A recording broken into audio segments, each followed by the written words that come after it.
So there's a guy named, do you know who Alex Hormozy is at all? No. All right. So he's like pretty big in the entrepreneur space. And he's like, my cheat code is nicotine gum and coffee. And I'm like, man, what the fuck? Why nicotine gum? Do you smoke cigars or anything? Cigars, yes. I'm actually like very clean. I've never smoked cigarettes, nothing. I barely even drink coffee. Really? Yeah. Have you ever drank booze? Yes. Okay. Do you currently drink booze? No. Me neither. How long have you been off the booze? Probably since like 2-3 years, about. 2-3 years. Yeah, I really don't drink at all. It has to be very special occasions, family events, especially going out now. Like, I never drink. I'm always driving. And I've always, like, between the background of seeing all the car accidents and all that, like, big no. Hell yeah. Okay, that's interesting. So I haven't drank for about a year. I just got out of military training like 3 months ago, and that was a 6-month thing. So that's a cleanse for your body, like everything. No nicotine, no nothing. No, I know they make you go through nothing. No social media. Like, it's a complete cleanse, right? So that was super cool. But I started a couple months before that, so I got out and I was like, yeah, I'm just never gonna drink again since I'm coming off this like cleanse. My mom has not drank in like 5 or 7 years, something like that. She's got one of those like timers, sobriety timers or whatever. Oh, wow. And she says she attributes a lot of her success. She's also in real estate, so I'm second generation, but she attributes a lot of her success to not drinking.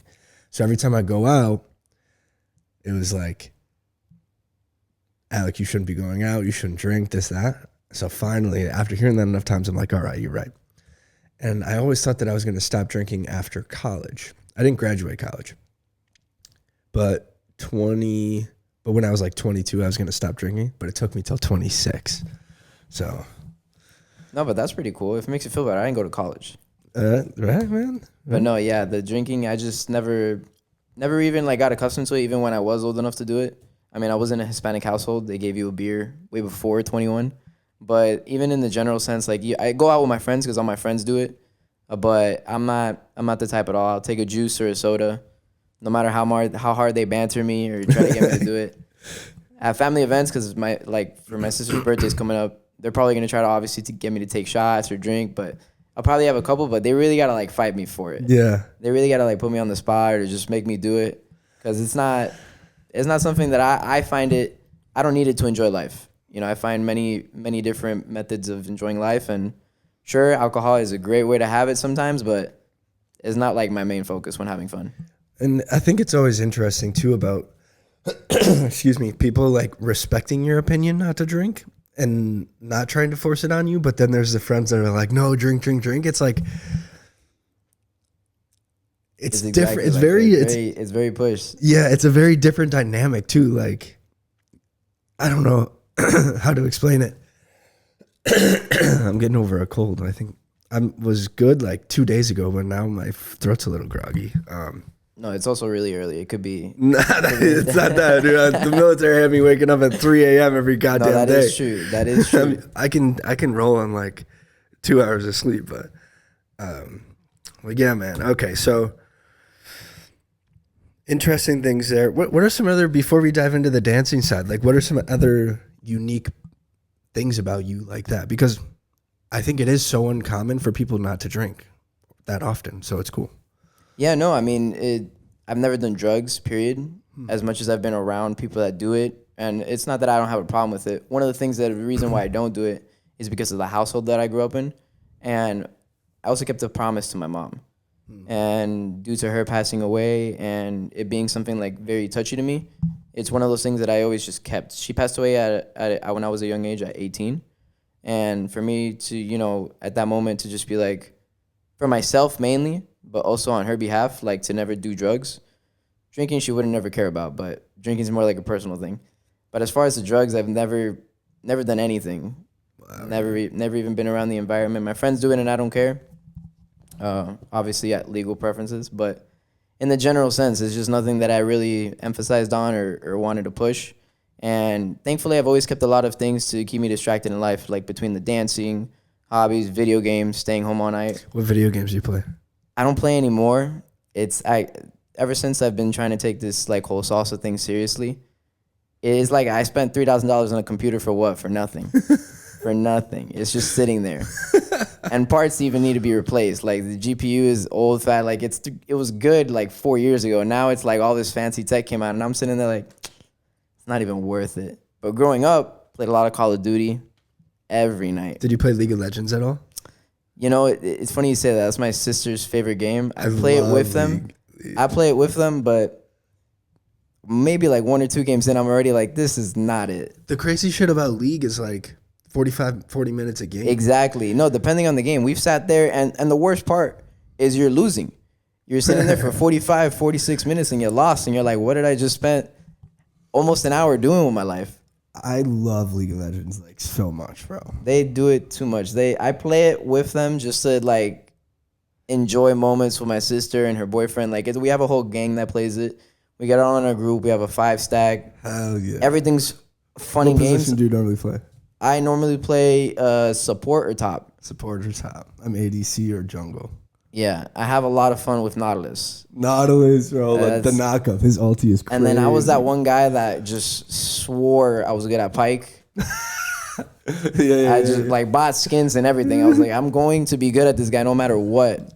Not happening. I feel like that always happens where a person picks and identifies like one champion and they're gonna like only play that champion. I didn't even get really good. You know what's funny? I didn't pick it for the champion. I picked it for his skin. Oh, you liked his skin? So I liked his skin, and I'm like, I have to be good at this guy. I have to be good at this guy. He's too technical, really hard. That's crazy. And he's also like not meta right now. So at the time that I'm trying to like learn him and play him, he's like really bad. Not worth it, dude. You know what? I look at the champions and I'm like, okay, I play ADC because I feel like that's how I would approach a fight in real life. Like I would never. I definitely wouldn't be the supporting role, but I guess that's where my top comes in. I would never like fight anybody, like ever. So I would just sit back there and like yell shit, and I'm like, all right, that's like start throwing nades and stuff. That's like me just like shooting from behind, like running around. Catch me if you can, sucker. It's so funny. No, that's literally like the Caitlyn aspect. And it's all fun and games until you go against one that knows what she's doing, and then it's like, bro, you can't reach her, bro. So that's so funny. I actually pretty recently started playing again just because, like, I played a lot when I was a kid, like with all my friends. Right. Like during football season, for example, we didn't drink, we didn't party, we were super serious about football. So what did we do with our downtime? We would play League of Legends. It was like we didn't want to go out and party. That's crazy. A football team playing League. I would have never thought. Bro, it's weird. That's a dangerous combo. When you guys got mad on the field, that must have been terrible. It was wild. Yeah, it was crazy, bro. But so we're sitting in my grandma's basement, tons of snacks, playing League of Legends. And then we realized, like, we would wake up on like a Sunday, they'd all sleep over, and there'd be like 5 of us, like you said. And they'd all sleep over, and we would play like 12 games. And the whole day was gone. It would be like we'd start at 8 a.m., play 12 games, and be 8 p.m., and be like, man, what the fuck? You don't know how many times I've literally played, and then after finishing, I'm sitting there like, wait, that's the sun. Yeah, bro. Oh my God. That's crazy. And it happened a lot with me. One of the, like, my main game was World of Warcraft. I was the only one in the friend group that played it. So I was out getting my own friends, my own guild. I was really good at it at a younger age. I'm still really good at it now. I just don't play it. And it's just being good because I've been playing it for so long that I understand that one of the hardest things about the game is understanding the game. So like coming in as a new player, and that's one of the things that they're working on at Blizzard in general, is trying to make the game easier for new players because it is really hard. Like you walk in, you pick a character that you like, and then he's got a 13 button rotation, and you're looking at your keyboard like WASD. What do you mean? Yeah. And you're sitting there like, and it's funny because they have like numbers and all that, but you like the best way to do it is to bind it to other keys. Yes, to make your own setup, right? Yeah, exactly. Similar to League of Legends. Sort of like League of Legends. League of Legends has way less. Like at League, WoW is like WoW. You can be pressing like for one of the characters that I play, which is a rogue. You have because there's 3 specs, so you can play. Each spec has different rotations. The spec that I play, I think has about like a 16 button rotation depending on what situation you're in. So you have to remember different setups for the different amount of times that you're going to be in that situation. So it really depends whether you're fighting a group of enemies, a big boss, you're about to die. You're probably pressing the wrong button because you're on a different rotation. Yeah, all the time, man. And people try to find like cheats all the way, and I don't blame them. I completely understand it. For me, it takes the fun out of it. Like for instance, there's no better like breakthrough in my mind than hitting my rotation myself. There's no more satisfaction than just fully pulling out the combo and you knowing you did it like with your own 5 fingers. But like a lot of people find like macros or an add-on that'll like set it all up through a one button. I have this one guy in my guild called Eye of the Tiger. Drinks 4 locos every time we're about to do a raid. A good like 5 of them. And we're always on Discord because you have to be on chat communicating. Bro. Camera's on. Camera's on. So he's really drinking 4 Loko? No, he's really, and it's like, I've had a 4 Loko one. Have you ever had a 4 Loko? Bro, they fuck you up. They taste terrible though. Like forget that. You get sick off of them too. Yes, it's like obviously they mess you up, but it's to the point where like, how can you deal with that taste? Like a good 5 of them. And he tells me all the time, every second Friday of the month, he has a Discord chat where all they do is hop on that Friday night Discord chat and drink 4 Locos all night with video cameras on. And I'm like, I don't want to know what you're doing there. I'm good on that. That's crazy. It is so crazy, bro. And he's exactly the type of guy that like you'd think like a buff bald, plays video games all the time. His kids even sometimes watch him. Bro, I wish. But he plays just with one button. Okay. He has a setup and it's just his mouse.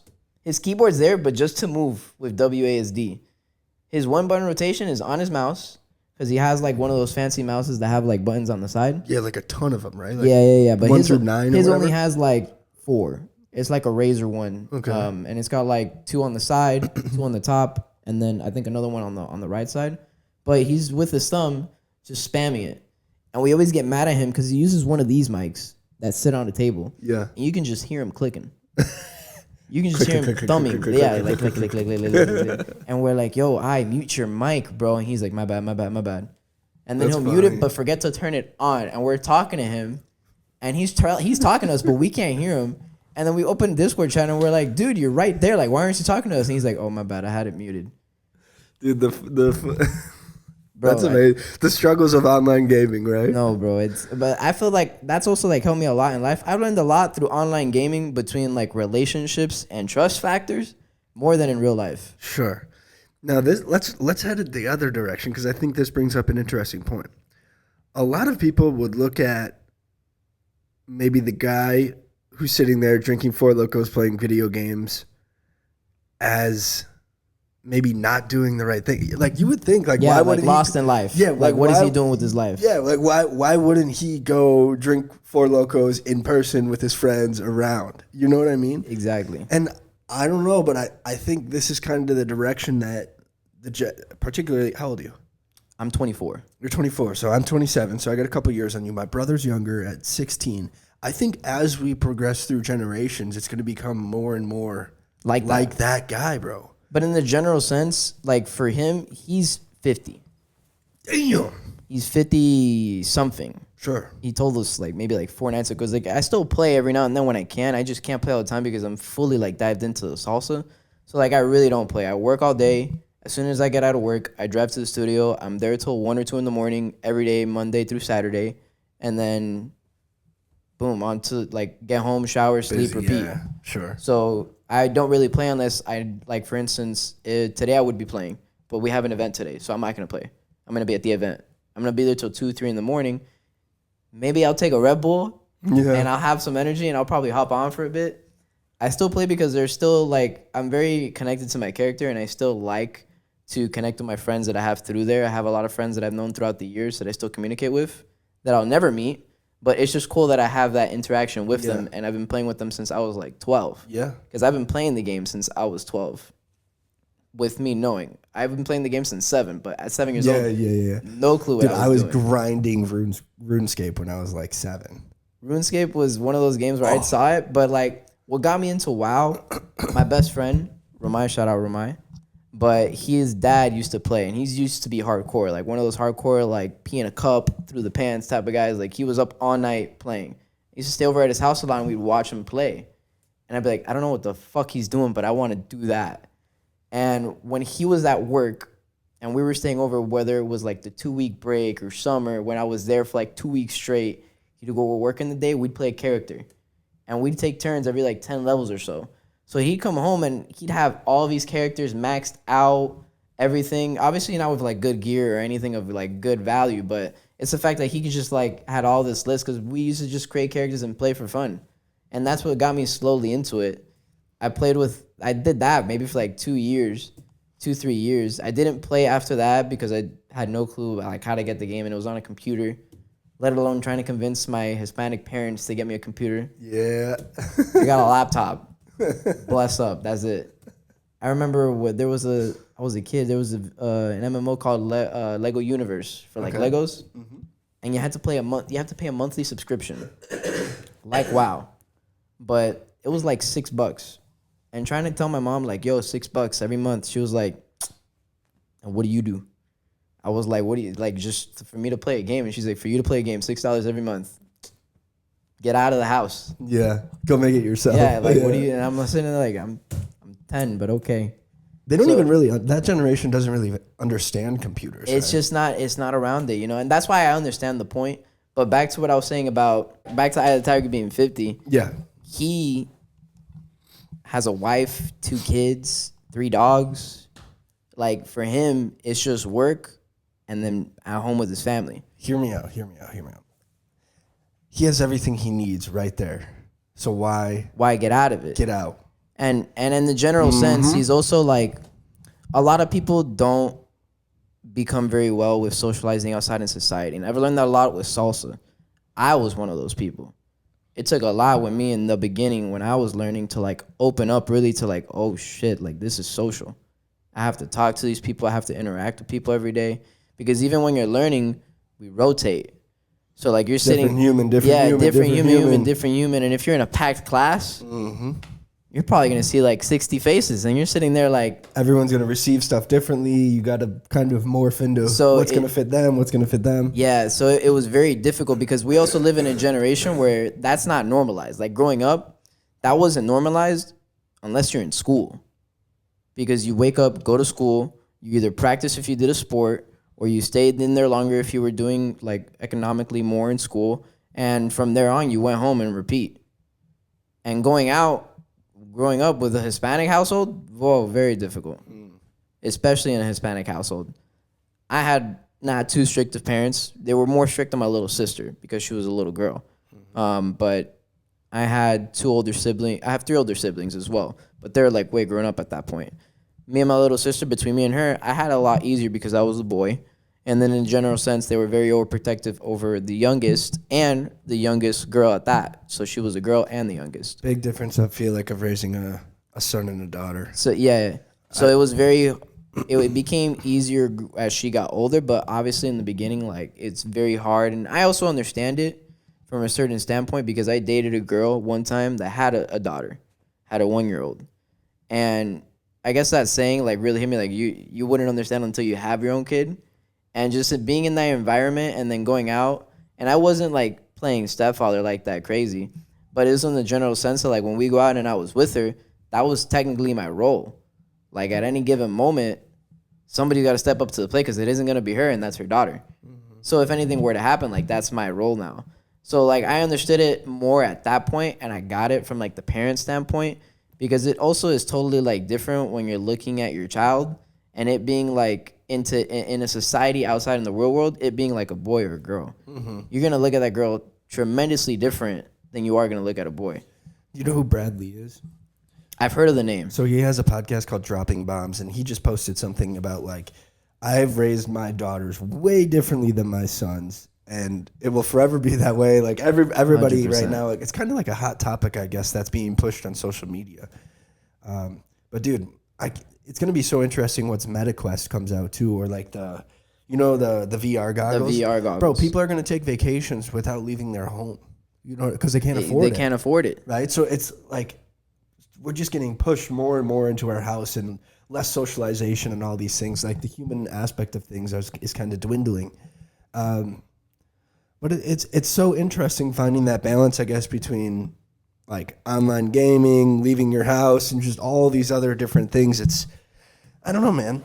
I don't know. Now for me, it's become more of like a social thing. Like if I play games, I play games. The friends that I'm connected to outside of salsa are very close. That's one thing about me. I have a very small circle either way. Sure. My friends that I'm friends with now have been friends with me since middle school. That's amazing.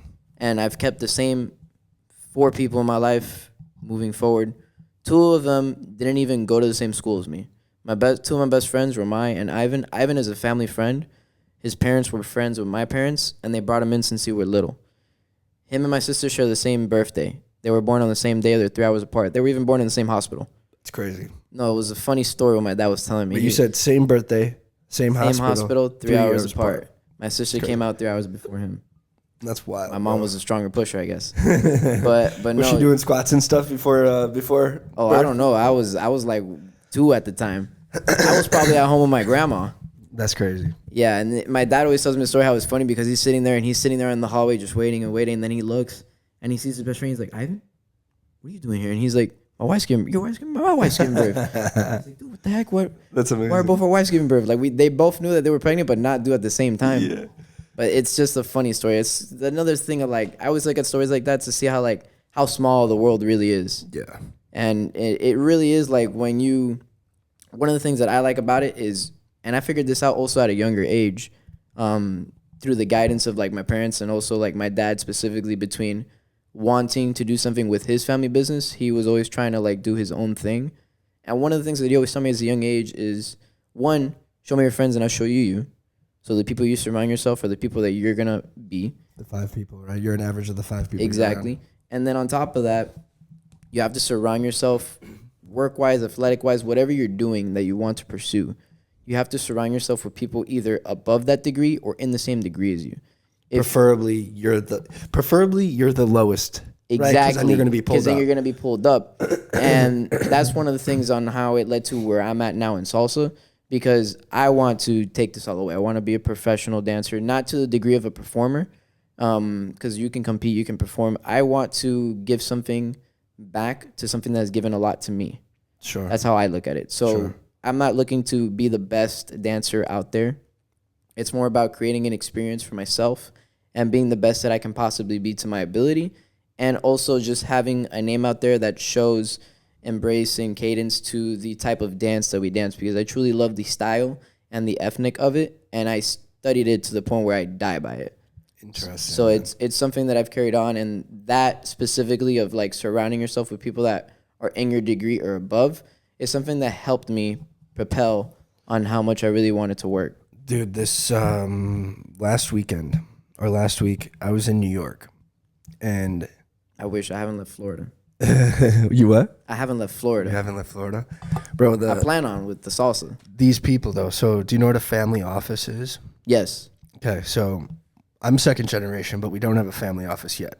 I would consider a family office maybe between 50 and 100 million net worth, and kind of that space. And then you have an inside team kind of handling all your investments. It's essentially like building a business around investing. So me and my mom, we pay to join this membership, this club, and we go, right? And we're kind of at the bottom. We're not the bottom, but like we're in that bottom.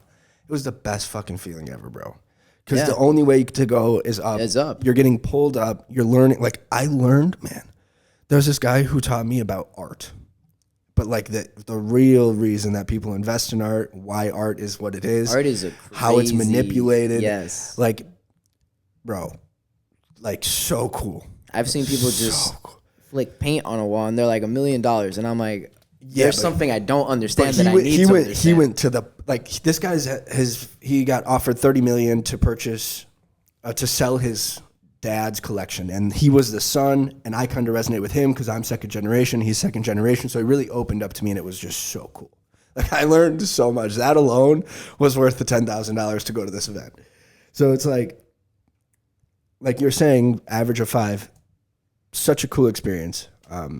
If you can get at the bottom of anything and be just pulled up and lifted up, I think you're going to be in a very good position. A lot of people do have to pay for that position though, right? Because these people at the top, they know what they're doing. They've spent the time, they've built it, they've put the work in, and you're kind of just sliding in there to kind of curtail off that. That's the one thing I wanted to say. Now, on the back of that, let's tell the audience, let's dive into a little bit more of your story. We're about 10 minutes in here as to what you do in Miami, where you're at locally. You mentioned salsa, you mentioned your mom. I want to talk about all those things. So can we dive into like how you got involved in salsa and Of course. more of that and where you work and stuff? Yeah, so when I first started dancing salsa, it was nothing to take serious. It was something for fun. I used to work as a night dispatcher for a towing company. So I had a lot of time during the day, and the schedule was like work 7 days straight, get 5 days off, something like that. So, or work 9 days straight and then get 5 days off. So I had, imagine for those 5 days, even for those 9 days during the day, like Bored as heck. nothing to do. Not Video even that. games. I also, yeah, like it was just a lot of video games. And it was also like just a very sad point in my life due to losing my mom a couple years before. Since I lost her at 18, I was very young at the age. I dealt with dealing with my mom, not in a bad way, obviously, and just in the sense of like dealing life-wise, knowing that she's not there for certain things anymore. It took me probably till like 22 for it to be normal. You comfortable talking about this? Yeah, no, Comfortable? 100%. Okay. What happened? My mom passed away to cancer. She kind had of cancer in the intestines. I'm not sure what its stage level. I know it was very high.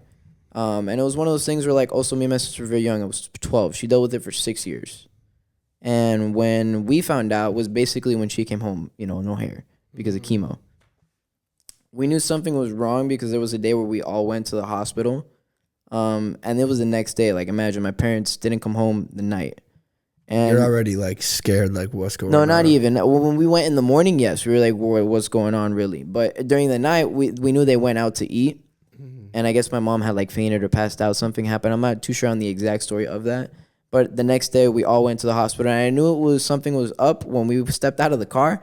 And both my grandmas were there. I was like, why is my grandma from my dad and my mom's side here? And we were all there. We went up. Obviously, we were kids. We were put more to the side. We weren't told the full story.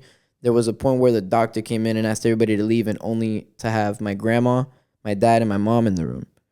So me and my sister went outside with a couple family friends that were also there. Like, there was a lot of people there. But I think the family friends were there because they were there last night when she had passed. So they were there, like, to check up on her as well. And so that was probably when they told them that she had cancer, that this was what's going on with her body. My mom came home not too long ago after, and I think a couple weeks after that was when she started chemo, so she came home bald and with no hair. And my mom, one of the things that I respect about my mom a lot is that she really embraced that. No problem at all losing her hair. She was the kind of woman that had short hair anyway, but like for a woman to like lose hair, really tough. I've seen Probably it. part of their identity, right? Like It's- they're all it's about extreme- beauty. Yes, and like I've also like seen girls like cut just an inch and their world's ruined. So like I can totally understand like losing all your hair, but my mom really embraced it, like complete dogged it. Good attitude. Yeah, like never upbeat. cared. Yeah, that's amazing. She would love to talk about it when she would take me to Champs. If I were to get in school or just in a general sense, if I needed a new pair of shoes, we go to the mall, go to Champs. Everybody always asked her, hey, what's up, chemo and all that. She loved to talk about it. She was like, yeah, no, I started not too long ago. Very positive about it. That's one thing that I always give my like head up to my mom. She never had a chin down. Maybe she did behind closed doors, but in front of me and my sister, never had a chin down. That takes a strong person. Yeah. So that's one of the things that I respect. And it's also one of the things that you don't realize until you get older. It probably didn't hit me that my mom was like that until like 17, 18, 19 when I was growing up, working full time, and just being in the general sense of like, this is real life. But that was also one of the moments in my life because I always thought growing up as a kid, I'm going to have a normal life. Both my parents. I lived at the time with both my parents, my older brother, my grandma, and my little sister. I thought I was going to die like that, as a kid. You put in that environment, you grow up, play video games after school. All I had to do was graduate so my mom wouldn't kill me. I wasn't planning on going to college because I was planning on working the family business with my dad. It did end up happening. Obviously not in the way that we wanted to between the whole family situation and the passing of my mom. But either way, that's what we ended up doing. Did you say you had to shut the business down after your mom passed? My dad, not like in the general sense, shut it down. there was a total loss of motivation between the family. And also, my dad was spending a lot of money for the medication of my mom just to stay alive. A lot. I'm not sure what the exact number is, but obviously thousands of dollars, I can imagine, between the medication, because the cancer that my mom had at the time was not one that they really studied and not one that many people had. So there was not. So it wasn't like readily available to be. Yeah, no, there was nothing they could do. It was like chemo or marijuana medical uses and hope for the best. And my mom dealt with it. There was a time where my mom was cancer free for a little bit. After 3.5 years, it was completely out of her system, and it came back because of how weak her intestines were. And she dealt with it for another couple of years. What ended up actually killing my mom was the medicine.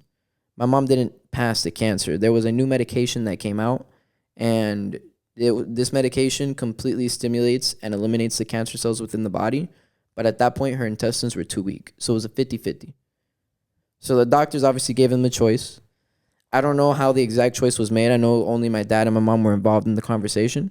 And I'm sure knowing my dad obviously put the ball in her court and respected whatever decision she wanted, because this is something that she's been dealing with. And I'm sure my mom, very religious, she was Catholic, not Christian. I'm Christian, but she was Catholic, very religious person. This San Lázaro, which is like a Catholic being, is something that I wear all the time, and it was hers. The chain was given to me at birth. It's a family chain. But the pendant is hers, and I always wear it just to keep her with me. But she was very religious, so I'm sure she was also thinking, like, if it's my time to go, it's my time to go. You know, I've been dealing with it for 6 years. I've fought hard. I've done this, done that. And she was also like, I can tell she was tired of just going through chemo again. My mom went through body fluctuations, weight fluctuations. With that stuff, you can't eat all the time. Sometimes you're not in the mood to eat. Sometimes you can't eat properly.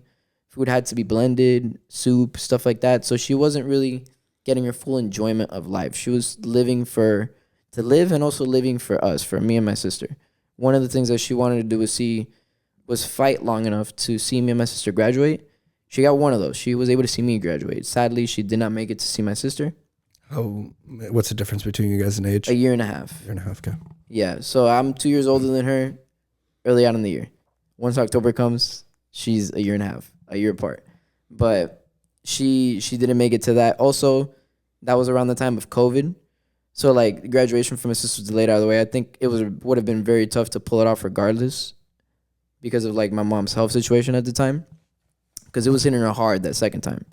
It was definitely not, like, the first battle, and it was hitting her hard. So I can tell she was tired. So she made a decision, and I'm sure it was more like, if it's my time to go, I'm ready. And she was ready for, like, whatever situation that God was going to put her in. And they made that decision. My mom probably lasted on the operation, because they had to do an operation to get the medicine. She lasted maybe on the operation 2 days, being stable. Like, you can talk to her and she can hear you. Around the time was my brother's wife's birthday. She was able to write a scribble on a notepad, "Happy birthday." And I know my brother's wife keeps that with her now as a memory, but she was able to do that on a notebook. So she was still active. After that, it was just a machine keeping her alive. I think we pulled the plug after a week. But That's crazy, man. But 2 to 3 days, she was there active. She can feel you, hear you, sense you. But the medication was just really strong. And after 6 years of dealing with it, between chemo, the cancer, different medications, different aspects of her body, like, her intestines couldn't handle it anymore. It's a super sad story. I know, but life is, that's one of the things where, like, life is life. And sadly, even though things like that happen, you have to keep moving forward. And do you think that you adopted some of her attitude towards life and you're able to project that out into the world today? 100%. One of the people that I try to project it to all the time is my little sister. Because my little sister got hit the hardest out of everybody. I mean, I'm sure my dad, but that was my sister's best friend.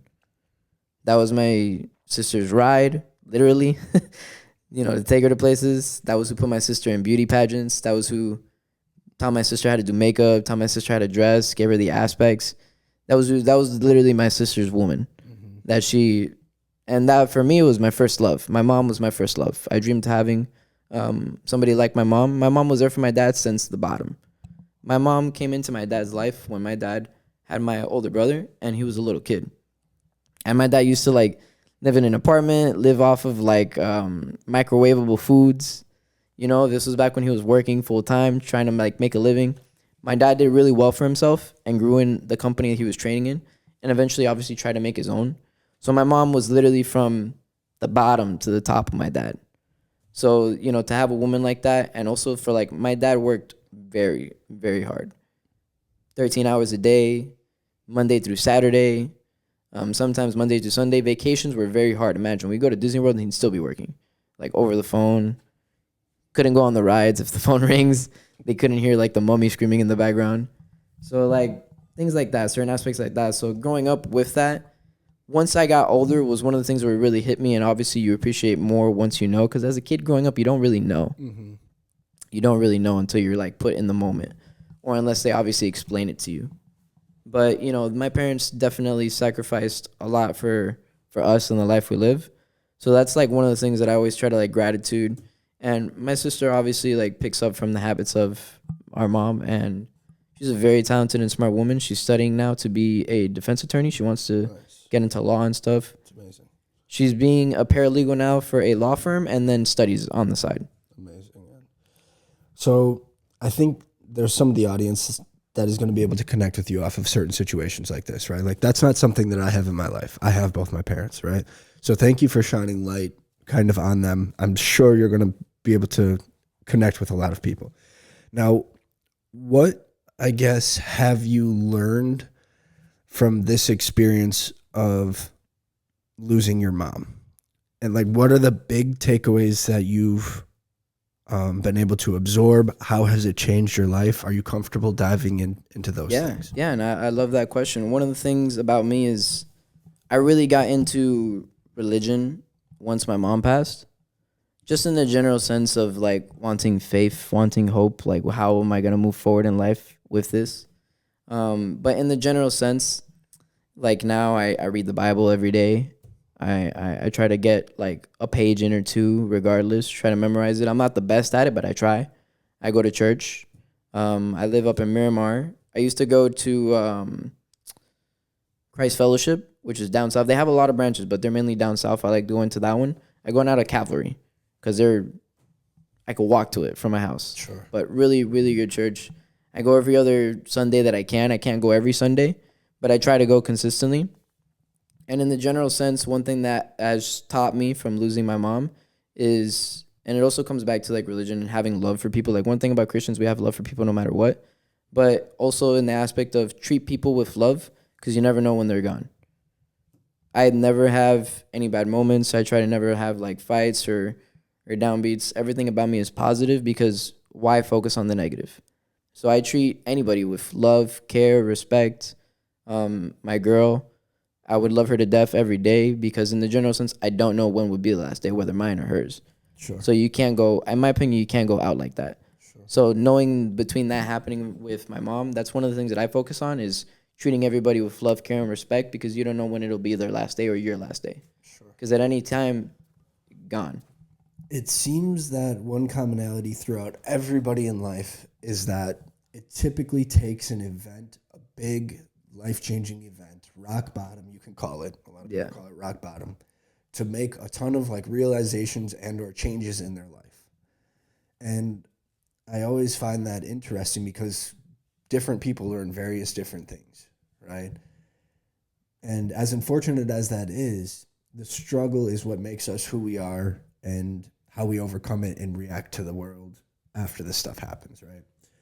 So I can only imagine like the mindset shift or the frame shift that you've had since this has happened. It's like a graph. It goes up, down, up, down. Like it was very hard at first, especially. Like I said, it took me 4 years to probably be comfortable knowing that I don't have a mom anymore. Because in that general sense, it's like all my friends have their moms. All my friends have their moms. Their parents might not be together, might not be on good terms, but all my friends have their moms. This is interesting. You wouldn't have to go here if you don't want to. So growing up, I had a single mother. My dad is still alive. I don't have a great relationship with him, more on my terms. Right. So not so much his terms. He's there. He's great, but don't really talk to him that often.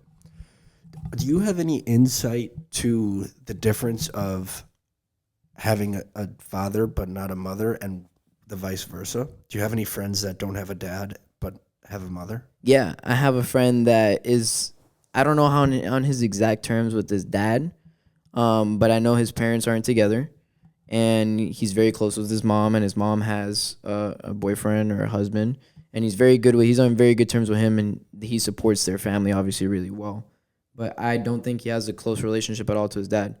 I think he probably hasn't talked to him in like 3 or 4 years. What do you think the difference is there of like having a father but not a mother, or having a mother and not a father? I think it Do you depends know? on the child. You know, for me, I'm a mama's boy, so obviously for me it hit hard. Me too. Yeah, so for me it hit hard.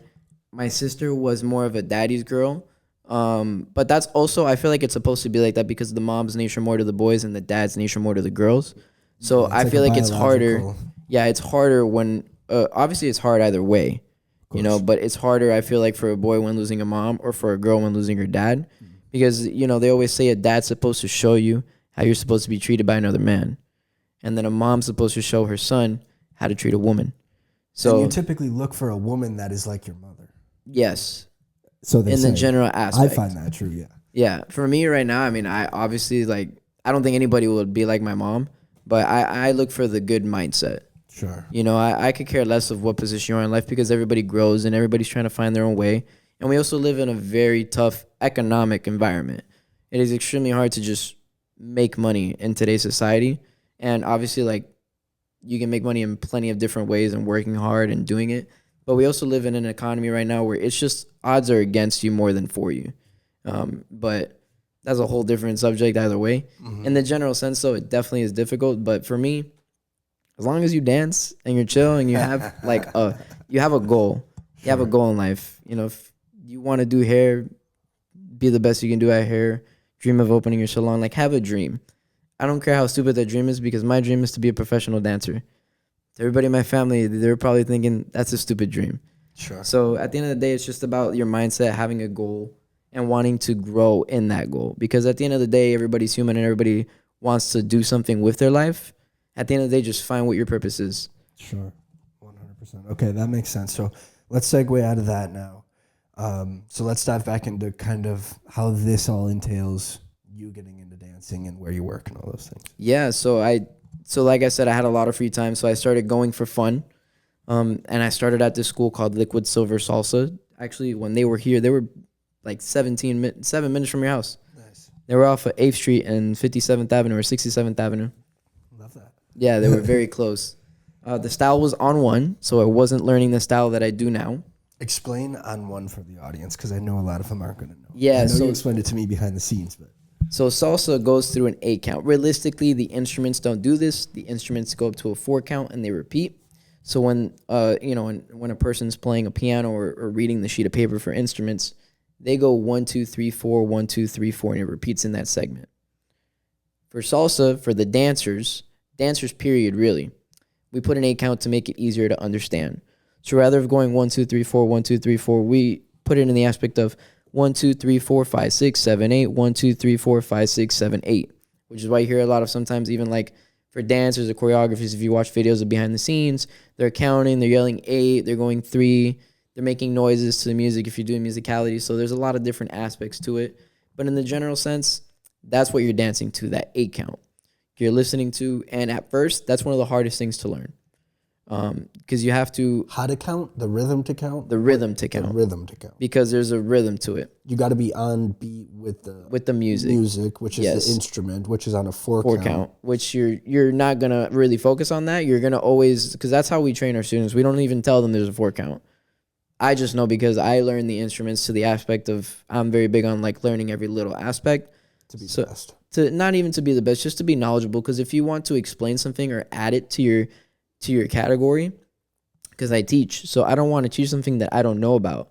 Because regardless of it, that just means that I didn't learn it myself. Like I'm not doing the right thing as an How are you going instructor. to teach what you don't know? Yeah, so if I want to teach something, I have to learn about it first and teach it correctly. So I would never like teach something on what I don't know or have any generalization of, because that's also not the professional thing to do, and nobody's ever going to take you seriously like that. You know, like that's like when you're in real estate and you're trying to sell a person a house or contract a house, But at the same time, like you're sitting there and you're having your buddy do it, or you learn from it on a YouTube video, and it's your first time. It's like using a realtor that doesn't own any property but only rents the property. And you're sitting there like, are you sure you know? Like you have history with this? Have you ever bought a property? So it's kind of like that. So to take it in a more serious aspect, one for myself, but also to be taken more serious from the outside, you learn about those things because at any given moment, one, it can be in question, but two, at least where we teach at the school, we like to educate our students very big and very well on every little thing that we do, because it's also like keeping the aspect of being fundamental, and we train people to be complete dancers.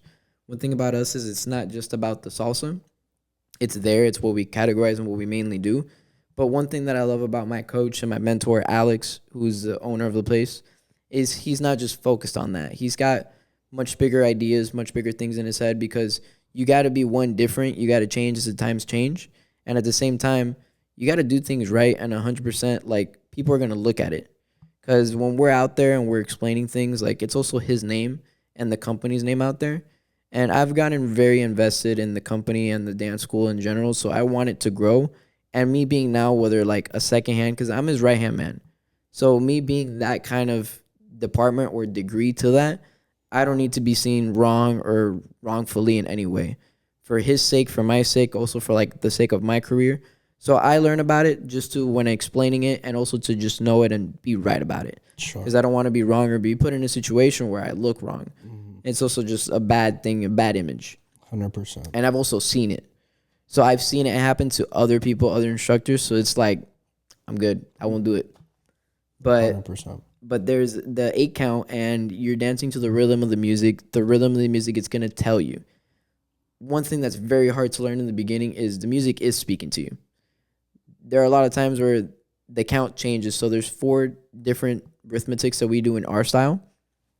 The count is a basic count where you don't count the 4 and the 8. So when you're doing a basic step or anything that's fundamentally basic, you're counting 1, 2, 3, 5, 6, 7. So just those 6 numbers. Then there's core beat, which is slower. You're going in between each count. So you're going 1, 3, 5, 7, odd numbers. Then there's full count, which is a little bit faster. That's when you're counting all of them. 1, 2, 3, 4, 5, 6, 7, 8. Then the last one is the fastest, which is syncopated, which is you're going in between the counts of each beat. So you're going 1 and 2 and 3 and 4 and 5 and 6 and 7 and 8. So when you're stepping all that, you're basically stepping 16 times in that arithmetic. So somebody that's not knowledgeable about dance like myself, when you talk about count, I'm thinking about feet. Is that the correct way to think about it? Yes, because that's where you're going to be moving your feet too. Be stepping. So when you're stepping, because you're also, when you're dancing with a girl, going to be utilizing your hands for the different partner works as well. That's why there's footwork, which we call shines, and then there's partner work, which you dance with your partner, a girl or a guy, however it may be. You know, it is 2024. But in the general sense, that's what you're focusing on is your feet first. So when you're counting 1, 2, 3, and you don't count 4, and then you count 5, 6, 7, don't count 8, those are steps. And then on the 4 and the 8, what are you doing? Those are natural movements of weight, body weight. So when you're doing the basic step, because one thing about a basic step is that it is more than your feet. Obviously, in your very first class, we're only going to focus on your feet. There's like a dip or like a twist or a spin or. Well, that's for partner work. Yeah, that's for partner work. That's when you're dancing with a partner. Okay. But in the general sense, when you're first learning, you to try to avoid that at all costs, because at least for our style, you have to be way better with your feet than with your arms. Okay. The arms, shoulder movements, certain things will come naturally. When you're dancing, like we're not thinking of moving our arms at all. The main thing that we teach is when we're first learning, keep your hands at your belly button, waist level, and they'll eventually start moving. Don't think about it. Yeah, they'll just move naturally with your body. Because when you apply everything in a basic step, a full basic has hip movements, shoulder movements, core movements. It's not just the feet. But you get a little bit more in depth in that once you get comfortable with this, because we can't throw every curveball at you, because then your brain's going to explode. It's a very... baby steps, right? Yeah, baby steps all the way, crawl, then crawl on your knees, then stand up, then take a little step, then you walk, and then you'll be running, which is the problem with a lot of people learning. A lot of people just want to immediately get into the running. But for our style, at least, it takes a lot of the fundamental steps to understand.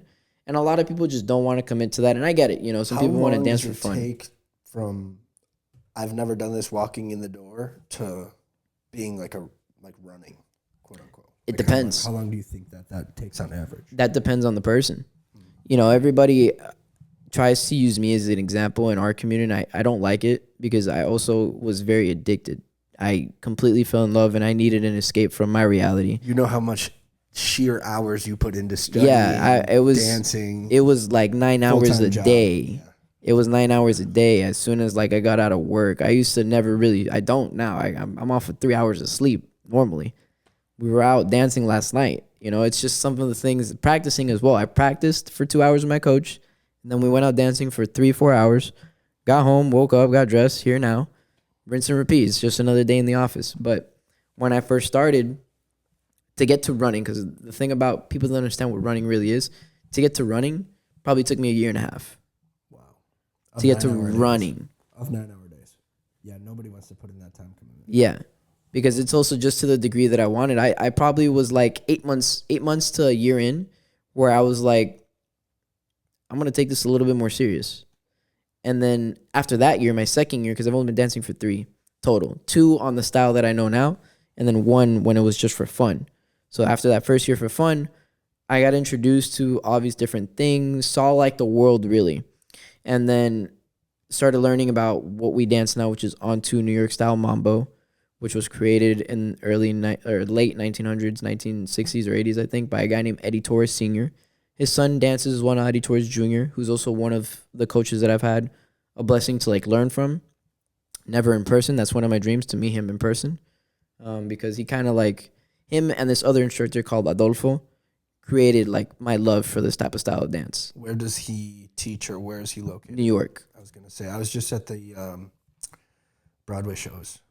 And he does a lot of the Broadway shows as well for the New York style on the salsa scene. We saw Harry Potter, which was okay, and then we saw Great. Harry Gatsby. Potter was okay. Yeah. Okay, no, I've been wanting to see that one, but Gatsby was much better. Gatsby was much better. Yeah, but that was cool. And as you're talking about this, I just remember them. Like Gatsby was heavy on the dancing. I don't know what type of dancing. I'm obviously not that educated on it, but it was just really a great performance. It was super cool. Yeah, and I assumed he was in New York, probably doing something with Broadway. They're all in New York. That's why it's called New York style. They was created over there. Sure. Now it's become abroad. It's completely like the most popular dance to do today. You can go to Germany. You don't need to speak a lick of German. They don't need to speak a lick of Spanish or English. You just raise your finger. Do you dance on 1 or do you dance on 2? And they'll be like, all right, cool. Or they'll be like, so it became a universal thing. Now the most popular one is on 2. The reason why I believe it became the most popular is because you feel the music more. When you dance on the other style on 1, you're more rushed. You're on because you immediately got to start on that 1 beat. So once the music starts 1, you're going, you're flying. And it's still a popular style. It was created in LA by the brothers called the Johnny Vasquez brothers. The Vasquez brothers are, I believe they're part Mexican, but they created the style in LA and they popularized and monopolized it, sort of like how Eddie did with On 2, but on the West Coast. But it be quickly after years, and in today's community, On 2 is what everybody is trying to learn, wanting to learn, what all the schools are trying to teach. So it's become a very popular thing. Seems like it's easier to adapt to On 2. It depends. It depends. If you started on 1, it's going to be a very hard switch. I was a crack addict for this, so I adjusted very quickly, but it's a very hard struggle because you're creating... You're forcing your brain to relearn habits, and at the same time, like muscle memory is gonna be against you. Is flow a thing when you're dancing? Yes. I feel like it'd be a complete change of flow. 100%, because that's actually why that's why it leads back to what I was saying. That's why I think people love the On 2 more. Yeah. You have a complete more connection to the music. You feel it more. You understand it more. The instruments that you're listening to, you hear it more. You know, because it's a complete on beat on what you're trying to do. And the music also, which is how Eddie created it. When Eddie first created it, his first videos of showing it to you, or you can probably find one on YouTube. They're very old, obviously, so I don't think they had cameras back then like that. But he's actually showing you what he means by the music on a board. His very first couple classes is not even teaching you how to dance. It's explaining to you, which is why I said the music can't do that anymore now because people look at you like, that guy's crazy. Show me how to dance right now. But it's him showing you on a whiteboard what the music is and why we're stepping on the count that we're stepping on. And that's the reason why he created it on that count, because to him, that's what he feels like the music is expressing. That's where he hears the music. That's how he feels it more. Interesting. And it sort of became a phenomenon from there. And it totally, like, I'm sure him and his family have been able to create multiple good moments, create a bunch of money from it. Like, it completely, like, changed the game in the salsa scene, really. And in general, now we have, like, other countries learning it. Europe is in love with it more than the United States. Interesting. Just so you know, I have a little bit of background in acting. I studied acting in the Lee Strasberg School in New York. That's really cool. And modeling. So I have a respect for the arts.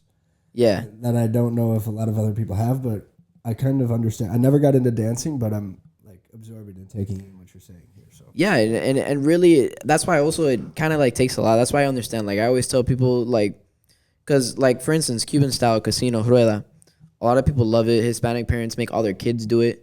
And it's a great way for, like, kids to start learning how to dance, or also just in general for, like, family events. That's what my father used to dance. That's how I met my mom, actually. But for a lot of people, it's just I guess we also live in a time where the simplicity of things is pretty boring. Everybody kind of, like, wants to do something a little bit more difficult. So, like, and it's not that casino isn't any difficult. I'm sure they can make it difficult. But that wasn't what it was created for. It was created to have fun, to be in a circle with all your friends and family, pass around the girls. It was a dance created to have fun. Now, when salsa in general was created, they were dancing in lines. It wasn't like that circle thing. So back when they were first dancing salsa, imagine like Cuba, black and white suits, dancing with the girl. They didn't know what timing they were dancing on. They were, like I said, they're just going with the music. So it's not like even back then they were going 1, 2, 3, 5, 6, 7. They definitely weren't. They were just feeling the flow of the music and making it up, whatever. But line dancing was a thing back then. When you pictured people dancing, it wasn't going in circles or doing anything like that. They were in styles of line and they were in slots. And that's because that's how they were dancing back then. You know, and if you look at any movie or any video from like 1700s, even from medieval times, they were dancing in slots. That's just how it came up to be. The casino rueda style was created from just one of the younger generations at the time dancing salsa and, you know, creating that arithmetic of moving in a circle and passing around the girls. So it was created for the fun aspect. And in the general sense, what we do for the on two, a lot of people are imitated by it just for the sheer amount of like videos that are out there of difficulty aspects, because you can make something easy, but it's in the general sense where like a lot of people are more attracted to like difficulty stuff or stuff that looks slightly cooler or harder to do. But in the general sense, it's a style that's definitely for everybody. Just a lot of people are imitated by it or intimidated by it because of what they see. And sure, a lot of the things that they see are flashy. It was created through the Mambo art style. So it was more like on the Palladium classical style. And then throughout the years, it's changed and adapt. A lot of fusions have come in. You can add Afro-Cuban to it. You can add cha-cha-cha to it. There's a lot of different moves that have come into play and aspects. So it's definitely like something, I see it from a beautiful standpoint, because from where it started to where it's at now, it's definitely come a long way. A lot of people might argue that it's, you know, like the old heads or the old schools, it's totally gone on the wrong path, or it's nothing is like it used to be. There's always that. Yeah, and I also understand where they're coming from, because 100% it's lost its nature of where it used to be. But I always try to look at the positive of things, because in the general sense, like, we still have that. We 100% respect it. At least the true people that come from it, you know, 100% respect it. And I carry that like classical Mambo Palladium aspect because that's what I fell in love with. Like when I saw that, I was like, I don't know what that is, but I like that. Sure. And that's what made me fall in love with it. And then learning more about it, the history.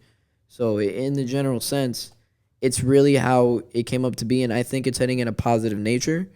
I just think that we live in obviously a society and times in the real world where a lot of changes are happening that in general people are not okay with. But, you know, you either adapt or stay behind. Sure.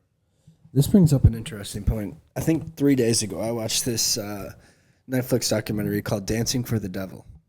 Have you seen it at all? I don't even have Netflix. Okay.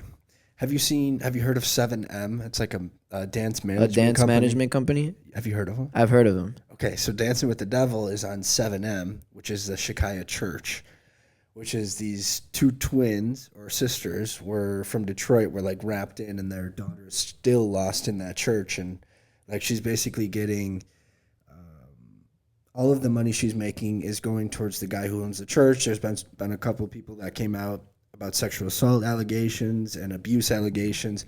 It was a super interesting documentary. And now that I'm realizing, I don't know if I watched that on purpose or by accident, knowing that we were going to have this podcast, but it ties kind of into the world of dance. I don't think it has salsa or anything like that. It's more... No, in the artistic aspect, 100%. You know, there's 100% where things like that happen, and I also just think it's obviously it's bad, but it's also like things that it's not just in the dance scene, but it can be seen more. Yeah, it's in anything. It's in anything, but it can be seen like exactly. It's all over the place. Board, yeah. But I think it could be seen more in the dancing aspect of you, because that's actually like a few of the problems that we have here in the community, and it's so easy to like bring it up.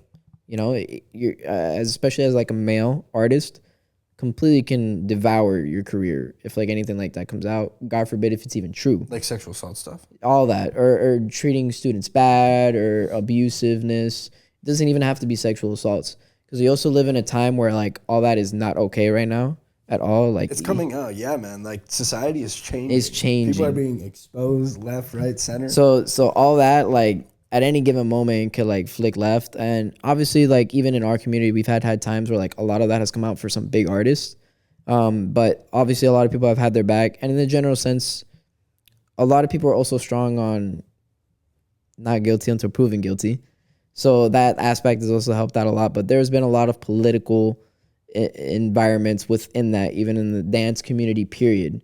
You know, I'm in the salsa scene, but I also like study between other things. Like one thing that I know about ballet is extremely abusive. Extremely abusive. That's a dancer or a coach or a teacher. Yeah, like one thing, I have a couple of friends that, because I've taken a couple ballet classes, because I've also like tried to learn technique, balance between them. I try to like, because the whole point of me now with what I'm doing, my coach is trying to be a complete dancer. It's not just salsa. We're adding everything else into salsa. Sure. And me coming from no background, I have no background other than being Hispanic tied into salsa music. So I literally don't have a single bone. It took me, I can't even explain to you how long to get a basic right. And now obviously people look at me and they're like, there's no way. But I literally pull up videos from when I started, and it was like, dude, it was bad. I didn't have two left feet. I had no feet. Like I had knees on the floor. Like it was terrible. And you know, so I have no dancing bone on my body. So for me, it's really hard to learn things.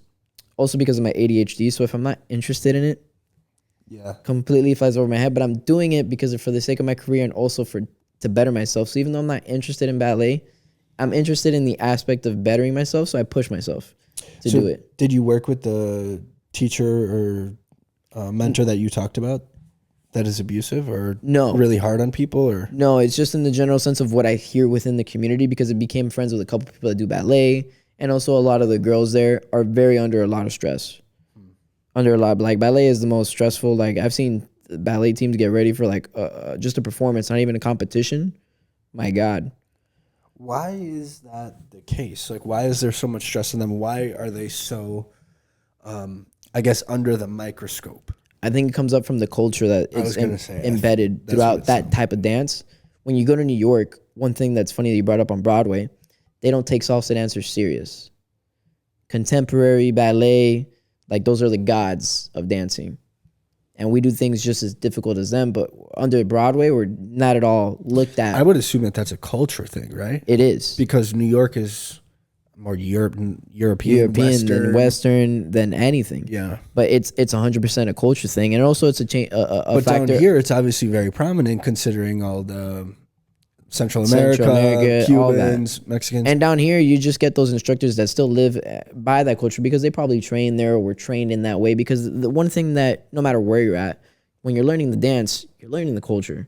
100%. So it's going to come with it. Mm-hmm. So that's where I feel like it comes from. And in the general aspect of always being tough, because I've had some tough instructors. My coach right now is very tough. We go back and forth a lot.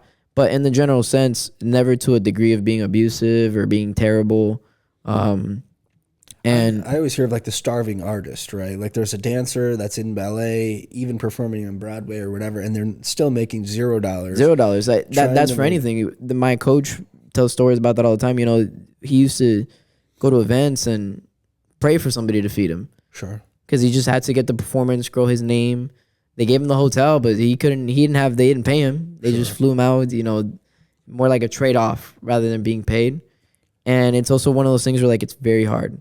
So, you know, there's not a lot of people that make really good money in the salsa scene. How does one rise to the success and fame of getting paid in the dance industry? A lot of it comes down to who you are as a person. You don't need to be the best dancer. You don't need to be the craziest dancer. You need to be knowledgeable, respected, and treat people with respect. When people like you and they like what you have to hear and what you're about, regardless of what level you are or where you're at, they're going to like you. Sure. And you're going to get hired for events. They're going to respect you. If you put in the work as well. Do you think it has a lot to do with your story? It can, but some people are given the story. So it depends what kind of story you have. Some people have, one thing that's like going around with like just in general New York, a lot of everybody that's big right now trained with Eddie Torres, the guy who created the dance. So they started with him. Lineage. Yeah. So it's basically like following the same path. Right? Huh? I think that's called like pedigree, right? Yeah, something to that degree. And it's something that even Eddie Torres has brought up on social media where he doesn't has like agreed with it or liked it because it's sort of like copy and paste. They might have their own twist to it, but it's a copy and paste, which I also like. I see where he's coming from, but I don't think he can ever get mad at that, one, because what he's created is growing and you should always look at it like that. But two, in the general sense as well, everybody knows that he's the king. And on top of that, everybody also respects the path that he's waved. And people do, at least what we call the true dancers, do know who's a copy and paste, who's a gimmick, and who's actually putting in the work and doing the right thing. Yeah. And a lot of people are only focused on being popular, making a lot of money out of it, because you don't need to be popular at all or do crazy things to make a lot of money in it. You can open your own salsa studio, teach for fun, teach it the right way. There's a guy out there that I respect a lot, Randy Santos, mainly known for bachata, but he has a dance school, period, and he's bigger on bachata, but he also does casino. Packed. Advertisement, great, very smart businessman. I see a lot of the work that he's put in on the advertising, on the student side. He probably gets like 100 students in his class every day, paying a monthly price. It seems like it's like anything, right? There's a lot of duality involved as far as business owner, dancer. Yeah. Like you can be anything, but if you have that business owner aspect or that drive, determination, whatever you want to call it, the know-how of creating a business, creating hype, marketing, and then sliding that into whatever it is that your focus is, whether it be acting, dancing, real estate, you're probably going to be fine. Yeah, no, and you have to just know what you're catering to. You know, like one thing about us, we want to be a professional team. And for our salsa school, we don't have dancers that are doing this for fun. So that's where our difference is. If you're going to be on our team, to a certain degree, you can't do it for fun. Who do you typically see walk through your door that's interested in being a professional on a professional team like yours? It's very difficult because I haven't seen somebody like that just walking through the door as a student. I've seen people from other schools that have seen what we can do, see the training, see how, because everybody also like saw me come up, and everybody looks at like before I was at Flavor and then during I was at Flavor. I haven't been in the school for a year. I'm about to hit a year, basically a year, because I'm right there. But the extreme difference of when I first started at the school to where I'm at now, in all degrees, the level of dancing that I'm doing, how I'm dancing socially with other people, how I'm performing on stage, how I'm teaching to the degree. You know, one thing that I've learned a lot with my coach is learning every little aspect. That's why I went and learned all the different instruments, learned all the different aspects of the instruments, because everything plays into a part, the different counts, where the history comes from, because he brought it to me to take it to that degree, because you never know where you're going to be at in the future. And he's not training. One thing that I like about my coach, he can be broke and he'll be perfectly fine. He wants to give people the opportunity to do something with their life one day in dancing. So he's not training any of us for the sake of his company. He's training us for like one day we open up our own school do something with it, with our lives. Like, he's not just training us to dance, he's training us to like do something with our life in dancing. So he takes it to that degree, and he treats you, whether you're on the student team, the semi-pro, amateur, or the pro team, regardless of what level you are, he treats you the same way. He expects the same thing from everybody at the same degree. And that's also like one of the hardest things that we have in general as a company, is finding people like that, because also people in Miami, it's not their lifestyle.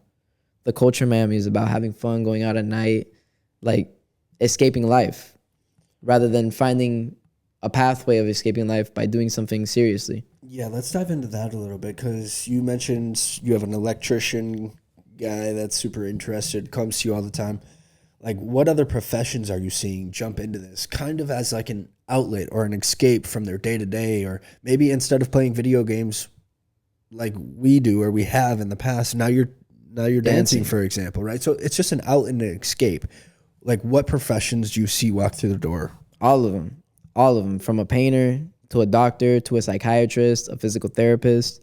You meet all kinds of people and experience all type of connections, even while just out socially dancing. That's one thing that I'm getting into more, getting connections for different events and promoters that do different events, because a lot of people are seeing me more now. And a lot of people are also a big fan of how I dance socially. Regardless of it, I don't think I'm the best social dancer. A lot of people put me as probably the best or one of the best here. I don't think I am at all. But my biggest thing is on having fun. You know, one thing that I do see that it separates me from just other people or other high-level dancers, I'll cater to whoever I'm dancing with. And I learned this with both of my coaches, the one that I started with and the one that I'm with now. The one that I started with always put in the mindset of, regardless of where we're at, you're going to dance. And my first coach, we used to compete with each other. Who can dance with the most girls a night, regardless of their level.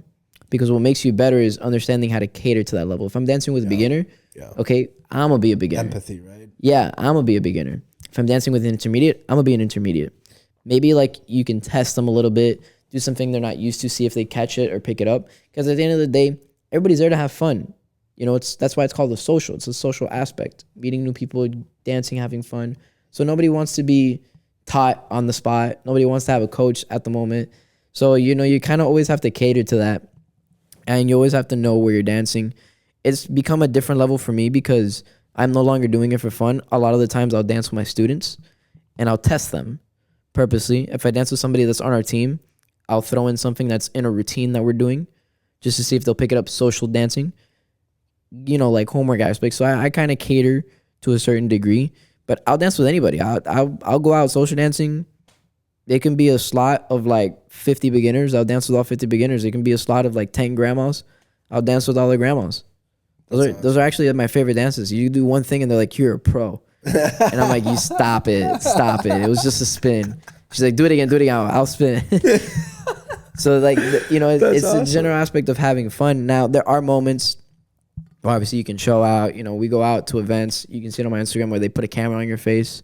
You want to show out a little bit. Sure, I get that aspect. But in the general sense, it's always about having fun and also just knowing who you're dancing with. When you're going to do high-level stuff, just make sure you're doing high-level stuff with a high-level dancer.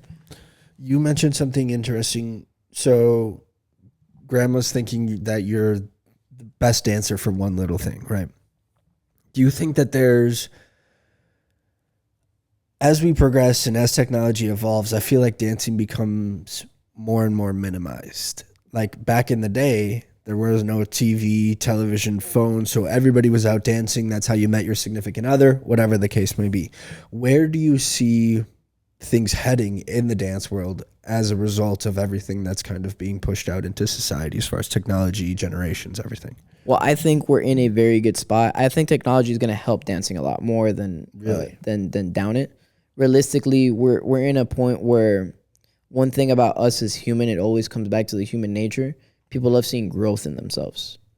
And in the general sense, there's a lot of people, and you see it plenty of time and time again, well, they'll live off of learning off of YouTube, or they'll watch a video on Instagram and they'll screen record it and try to do the move later.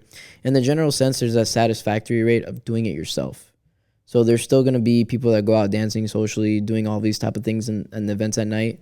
And it's going to be easy to like promote it and monetize it online more. in the general sense, people love doing it themselves and love learning. And those are the type of people that are out dancing in general. You know, there's only a couple reasons why people go out dancing. They're either not happy with their life, dancing is their escape, or they love to dance, period. And they love the culture, the Hispanic music, the different type of styles, meeting new people. Or in the general sense, you have the person that slightly wants to take it serious. So they're dancing to better themselves. Interesting. So I don't think it'll down it at all. I think even with technology at team wise, you know, you'll be able to, one of the things that we always do, at least with us, is we record, like when we're doing a trick or something, we're recording and we'll slow it down. You can do that with the phones now. Back then you couldn't do that. Sure. You couldn't, or if we want to try something new, we'll get it online, watch a video on it, see how they just slow it down so you can really see the technique, because it's not just doing it. Like when we're flipping a girl, or if I'm doing a backflip, like there's technique to it still. So you still have to understand the technique. So I definitely think it'll be more on the impact of it'll be easier to get access to things rather than paying to learn it. But you're still going to go out and do it yourself. So it'll be in the same spot of still the person doing it. Sure. Now, how much does it cost, or like to go to your events or your lessons, for example? Like what does that run somebody, and how much do they typically have to spend in each stage to go from brand new starter to crawling to walking? Like, Yeah, so it all really depends on what you're trying to get out of dancing. I always tell this, especially to like new beginners that I meet or that I interact with, because everybody always also sees me dancing and immediately is like, oh, do you do privates? Where do you teach? How long have you been dancing? That's why I don't like those questions, because everybody hears like 2 years and then they're like, oh, you think it'll take me 2 years? And it's like, I can't tell you it will. but probably. But no, it takes people longer. There are people that have been Okay. dancing for 7 years, and not to put them down, but they don't move as me or have the same flow. But it's just at the general sense, some people have to understand that people understand differently. And also, like, once again, if you're not dancing as much as I am, you're gonna have to put the hours in, because regardless of it, it's all about muscle memory. It's like riding a bike, you know? But you're not really like, even when you're still riding the bike without the training wheels, I guarantee you both your hands are still on the steering wheel. Yeah. But then when you get comfortable, what, you take a hand off, you're one-handing it. You get really comfortable, what, you take both hands off, you're just with your feet paddling. So you're sitting there and it's the same thing. But how long did it take you to do that? It took you hours of riding the bike. You're riding it every day probably, whether going to work, going to school, and then you just got comfortable riding a bike. It's the same thing that applies in life. If you don't put the hours in, you won't get it. So that's why, like, I don't like being asked that question, because people hear it, they immediately downplay themselves. They immediately like, oh, I don't think I can do that in that long. Or they'll take a private and they'll expect to like get the move in an hour, and it's like, it doesn't work like that, and it's not supposed to work like that. It's an investment. Yeah. It's an investment of your time. That's why I always tell people, you don't have to do what I did. You don't have to put in the hours or in the generalization, especially if you're not trying to do what I'm trying to do. I'm trying to make a living out of this and be the best that I possibly can. So I look at it differently and I treat it differently. If you're just in general trying to grow as a dancer and trying to have fun, go to classes, learn, dance at events. You have to practice what you learn and do it when you can. So do you guys sell individual like private sessions? Do you sell packages? Like what Yeah, so if you want to just jump into a class, I believe it's $20. I'm not sure too much on the price. And that's usually the price for any area. Some people go as low as 10 to 15 depending on what type of dance. But for ours, I believe it's 20. You can buy packages. That's what some people do. They buy a month, where they buy like 5-6 classes for the month, because they only come like once or twice a week. We have classes Monday, Tuesday, Wednesday, Thursday, but obviously depending on your level, you're not going to go to all of them. I have to be there. It's my job. So I'll be at all of them. But in the general sense, like Mondays and Thursdays is our beginner intermediates. On Monday, there is an advanced, intermediate advanced, like Shines class. And then on Thursdays, we do like an all girls, like girl styling class. So that's like separate. Like usually like girls come to that one. But like for instance, you're not going to buy a package and then do all those. So you can buy a package, come to the classes that you come to, or you can pay separately for whatever you want to do. Privates, depending on who you want to do them with, everybody has their own price. Usually though, for like instructors like me or Alex or like Brenda, which is one of the girls, they're about probably like $100 an hour, depending, give or take.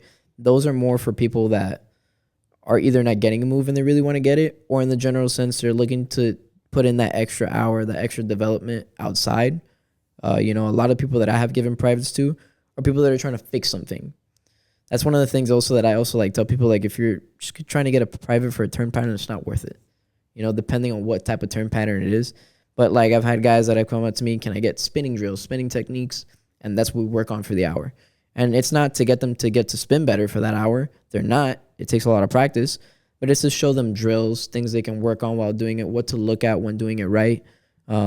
Girls take privates with Brenda or Jessica or any other girl just for like pivot steps for when they're turning, because it's a totally different aspect to how the girls turn. So those are like when privates are worth it. I see. And you can also, depending on the type of dancer you are, learn it all the time. On Tuesdays is our advanced spinning class, and we do pivots and stuff like that all the time. If you're there every Tuesday, rather than paying $100 for a private, if you're there every Tuesday and you pay that $20, you'll probably get the same amount of work in. It'll just take maybe like a couple months. But if you're doing it for fun and you're just trying to develop yourself slowly but surely, you don't need to spend the $100 on a private unless you want to. How many people are in those classes typically? We get a lot. You know, thankfully, we are a pretty big school, and we have a lot of supporters. A lot of people like us. One thing that I take my hats off to Alex, my coach and the owner, is he's very big on being good with everybody in the community. In order for you to talk bad about the man, you have to hate him. And you have to have a good reason to hate him. There's like no reason at all. He's very supportive. He's very big on growing the community. And that's one of the things that separates him from everybody else out here that's trying to do the same thing with their salsa school. When it comes to like being a high-level salsa school, everybody's just doing it for themselves, making their own money, doing their own thing with their team. And it's fine. It's not that it can't be like that. It's that in the general sense, like that's not what he's looking for business-wise. He wants you to be good with everybody, cooperate, have very good relationships with everyone. He doesn't want an enemy in the scene, especially here in Miami. Because one thing that he did is he changed the game here in Miami. When he came, Miami had nothing of this. Like when it came to like the high-level dancing of On2, the style itself. Now, ever since he came, we've had different artists have come down. There's different people that teach On2 now. But before him, there was really not much to it, not at all. And especially social dancing, not a single soul. So he kind of like helped colonize and change it a little bit. He might not think of it like that. He always says that he's probably not. But in the general sense, if you really like rewind time and look back at it, he definitely was the reason on what changed here in the general sense of dancing. And it gave people a lot of opportunities. A lot of people that wanted to take the salsa dancing serious to a higher degree, to learn very complicated choreographies. And he put that on the spot here when he came. And I think it's worked out great for him. The only way up for him is up. You know, the only way that he's going to move now is we can't go down. He started renting out at a studio. Now he owns his own place. He's got his own studio. We got our own name, his own brand. So slowly he's growing, and he's growing a very good community. And I think it's only going to get bigger because at the end of the day, in my opinion, we have the best school. Not for like salsa dancing or dancing in period. I mean in the general sense of how we break things down, explain, and the type of styles of classes that we have. And that's one of the things that he's very big on, which leads back to how he trains me on how to teach and how to act in classes, because it's different. You can teach anything and people will take the class, but it's different when people feel the connection, actually understand it, liked it, whether they got it or not. And, you know, there's a lot of times where he'll put me to teach randomly just for fun. And then the students will be like, can you do that again? Can you put Ralph again? Because for him, he wishes to never teach. He's traveled the world twice. He's been dancing for 40 years. He's done. To him, it's like he'd rather just train, teach the team, and go home. But being there every day, teaching, you know, for him, it's obviously a hassle. And then he's, not only that, he's teaching, running the school, running the teams, which is where I come in. Now I help running the teams and running the practices. And, you know, I also did that, one, because I wanted to, but also because I want growth for the school. That's one thing that's different, I guess, for me and everybody else there is I'm very embedded and fully, like, cooperating with the school and putting my time in for it because I want to see the school grow. It's not just about me grow. The only way for me to grow is if the school grows. So if the school's not growing, I'm never going to grow. So I put in the work and I help him out, and I want to do that because I also want to, one, give him a big name. And when I go out there, I also want people to realize that I'm with him. Obviously for my own name also too, but in the general sense, I want to look good for him because he's my trainer. And in the general sense, I want to look good for the school. I want the school to prosper, to do well. And it's like you said, it's not just salsa. He brings in a lot of artists sometimes. He's not just catering to dancing salsa. We do spinning technique, drills, a bunch of different trainings. On those Tuesdays class, we have a lot of different schools that come to that class just to train for that class. So is it like 20, 50, 100 people per class? Like what No, I mean on our Mondays and Thursdays are like beginners and intermediates class. That's our most popular class, hands down. That's the one that me and him teach. We share. Sometimes he'll do the shines, I'll do the partner work. I'll do the partner work, or I'll do the shines, he'll do the partner work. But switching in between, depending on what people show up, because sometimes we get people that are very, very beginner. Like this past Thursday we had that, so I went to the side real quick and helped them out, and then we put another person later on to help him, and I went to do the partner work. You know, things like that. That one probably has maybe around 30 to 40 a night. That's pretty good. That's awesome, man.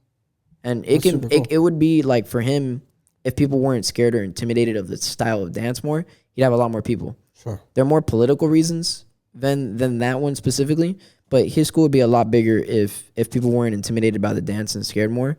Because there's also like people look at it and it's like, especially I also get it from like if you're like 40, and you're trying to learn how to dance, and you come in and you see me, and I'm dancing with my partner Lily, and you see me throw 4 spins on her, and then I do 2.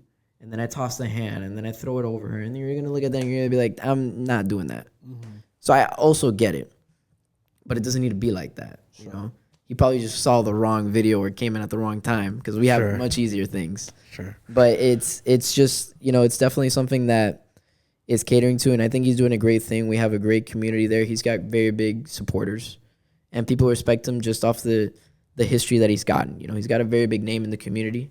And he helped grow one of the biggest salsa schools at the time period when he started. So everybody that's one thing that people don't realize. Everybody that's very big right now, that's a professional right now, puts their hat off to him. That's amazing. Now, I'm there with him every event, and I see it. So, like, that's one thing that always clicks in my head. And he also tells me, and I also know from the history that I've studied. But, you know, it's one thing to, like, see somebody that I grew up looking at as a god in the scene, and for him to look at Alex and then look at him as a god, and I'm sitting there like, oh, I'm at the right place. But it's just one of those moments where it like definitely clicks. What is the name of the studio again? It's Flavor Factory. Flavor Factory. And where can they find you personally on social media and Flavor Factory? Well, mine, social media, Instagram, that's all I have. I don't do Facebook or Twitter. I would try to avoid all My that. Facebook got hacked. I tried to log in yesterday and said I was banned forever. No, I would never. I'm just not caught up with the time. I wouldn't even have an Instagram if it wasn't for salsa. I'm not big on social media at all. I do it just for the salsa. Sure. But my Instagram is Rafaelito El Rumberito. Rumberito is a nickname he gave me. A type of like style of dance for Cuban aspects. He did that to me because I'm part Cuban. The school is in North Miami. The address is all over the page. You can find the page on my Instagram, where I have Flavor Factory Dance Company. That's their Instagram page.